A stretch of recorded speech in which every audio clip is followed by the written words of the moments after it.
बात है, एक गांव में एक अंडों का व्यापारी था जो एक दरख्त के नीचे बैठकर अंडे बेचा करता था। उसने अंडों की कीमत 4 रुपए रखी हुई थी, इसलिए उसके अंडे जल्दी बिक जाया करते थे। काका अंकल एक दर्जन अंडे दे दो, जरा मोटे मोटे अंडे देना। हाँ हाँ बेटा बेफिक्र हो, मैं आपको मोटे मोटे अंडे ही दूंगा। कभी ऐसा भी हुआ है कि मैंने आपको छोटे छोटे अंडे दिए हो? हाँ कल ही दिए हैं। मेरी बेगम तो कह रही थी कि अंडे मुर्गी के लेकर आ रहे होंगे चिड़िया के। बड़ी मुश्किल से उसे यकीन दिलवाया कि ये अंडे मुर्गी के ही हैं। बस बेटा बीच में तो अंडे छोटे आ जाते हैं, तुम फिक्र मत करो, मैं आज तुम्हें मोटे मोटे अंडे दूंगा। फिर वो आदमी उसे पैसे देकर उससे अंडे लेकर चला जाता है और वो बुजुर्ग आदमी पैसे गिने बगैर ही रख लेता है। फिर जब वो शाम में हिसाब करता है तो पैसे काफी कम होते हैं। ये क्या, आज मैंने 400 अंडे बेचे हैं, लेकिन पैसे तो 50 अंडों के कम हो रहे हैं। कहाँ चले गए हैं पैसे?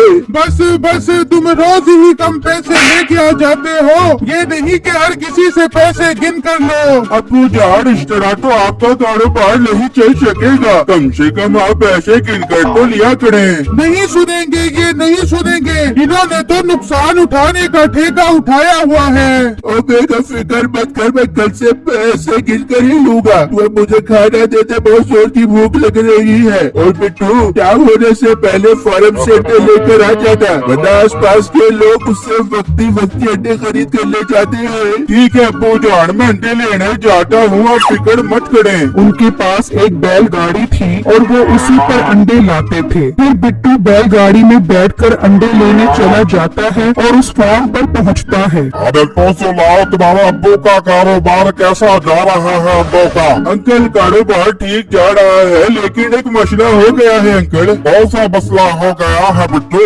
अंकल अब्बू हिसाब किताब भूल जाते हैं। जब भी कोई ग्राहक इन्हें पैसे देता है तो वो पैसे गिनते ही नहीं और ऐसे ही गले में डाल लेते हैं। और जब ग्राहक हिसाब करते हैं तो हमेशा 50-60 अंडों के पैसे कम होते हैं उनकी जेब में, उनके गले के अंदर।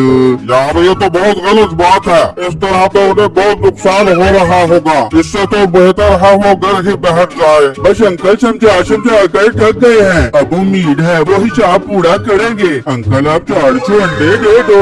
फिर बिट्टू उससे अंडे लेकर चला जाता है और फिर अगले दिन उसका बाप अंडों का ठेला खोलकर बैठ जाता है। उसी गांव में मीठा नाम का एक लड़का अपनी बीवी नसीबो कैंची के साथ रहता था। मिठे उठ जा, सुबह हो गई है, क्यों तू सोच के सुस्ती और नहुस से फैला रहे हैं? हाँ हाँ बेगम उठ रहा हूँ। तो एक काम कर, मुझे अंडा फ्राई कर दे और पराठा बनाकर उस पर देसी घी लगा दे, काफी कमजोरी महसूस हो रही है मुझे। अच्छा बड़ा मुँह धो के बड़े गंदे दांतों पर लोहे की तारों वाला ब्रश मार, मैं नाश्ता बनाती हूँ। फिर नसीबो कैंची किचन में आती है और ब्रैकेट में देखती है तो एक ही अंडा होता है। ये क्या, ये तो ब्रैकेट में एक ही अंडा पड़ा हुआ है, मैं खा दूंगी, ये मीठे को खिला दूंगी। मीठे को दफा करो, मैं खुद ही खा लेती हूँ। फिर नसीबो अंडा बनाने लग जाती है तो इतनी देर में मीठा भी आ जाता है। वहाँ बेगम अंडे की खुशबू तो बहुत जबरदस्त आ रही है। चल जल्दी से देसी घी का टुकड़ा हुआ पराठा भी बना दे। अपना मुँह बंद कर, ब्रैकेट में सिर्फ एक ही अंडा पड़ा हुआ था, अब मैं खा दूंगी, मुझे अंडे की बहुत जरूरत है। अंडे की जरूरत क्या मतलब, तू अंडा खा के लेडी डियाना बन जाती है। चल चुप करके अंडा और देसी घी का पराठा बना कर दे। मिठे अपना ग्रीस जैसा मुँह लेके यहाँ से दफा हो जा, वरना इसे चमटे से मार मार के तुझे बदक का अंडा बना दे दूंगी। वो अभी बात कर ही रहे होते हैं कि बाहर से आवाज आती है। बेटा बहुत जोर की भूख लग रही है, कुछ खाने को दे दो बेटा। लो यहाँ एक अंडे के पीछे हमारी लड़ाई हो रही है और ऊपर से ये बुढ़िया मांगने के लिए आ गई है, इसे तो मैं अभी भगा कर आता हूँ। फिर मीठा बाहर आता है। बेटा अंडे की खुशबू तो बहुत अच्छी आ रही है, मुझे अंडा खिला दे बेटा। अम्मा अंडा तो एक है, वो मैं खाऊंगा। हाँ घर में डंडे बहुत सारे हैं, वो खाने हैं तो बता।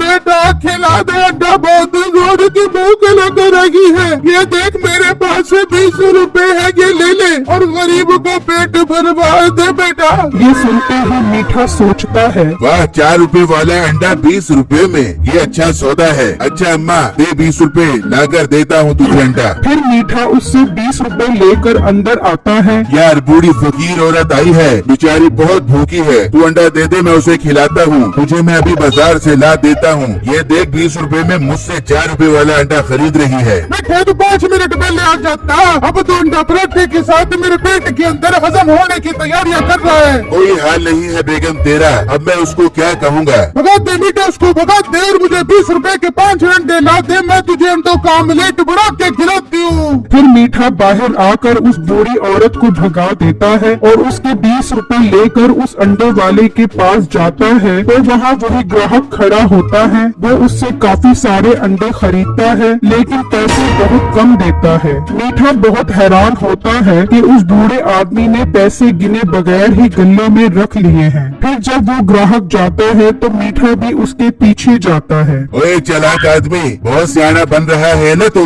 उस बूढ़े आदमी को अंडों के कम पैसे दिए हैं तूने, मैं सब देख रहा था। अब भाई आहिस्ता बोलो, कोई सुन लेगा। हाँ तो सुन ले, तू उसके साथ धोखा करके आ रहा है। भाई तू भी कर, उसको पता ही नहीं लगता। मैं तो कब से उससे अंडे इसी तरह लूट कर लेकर जा रहा हूँ। उसे कब पैसे देकर बहुत सारे अंडे ले जाता हूँ। अरे वाह भाई, आपने तो मेरी जिंदगी आसान कर दी है। मुझे तो अंडों के आमलेट का बहुत शौक है, मैं अब उससे खूब अंडे लूंगा। वहाँ बिट्टू की माँ बिट्टू को कहती है, बिट्टू बेटा, तेरा बाप तो ऐसे ही नुकसान करता रहेगा। मैं तो कह रही हूँ आज तू चुपके से दुकान पर जा और देख के कौन उन्हें रोज चूना लगा कर जाता है। हाँ बेचारा, आप ठीक कह रही हो। मैं पुलिस को भी साथ लेकर जाता हूँ और आज ही उस फड़ाड़ी को नंगे हाथों पकड़ता हूँ। फिर बिट्टू घर से निकलता है और पुलिस स्टेशन जाकर उन्हें सब कुछ बताता है कि कोई रोज उसके बाप की दुकान से अंडों में धोखा कर रहा है। फिर वो पुलिस के हमरा अपने बाप के ठेले पर आकर छुप जाते हैं। तो थोड़ी देर में मीठा वहाँ आ जाता है।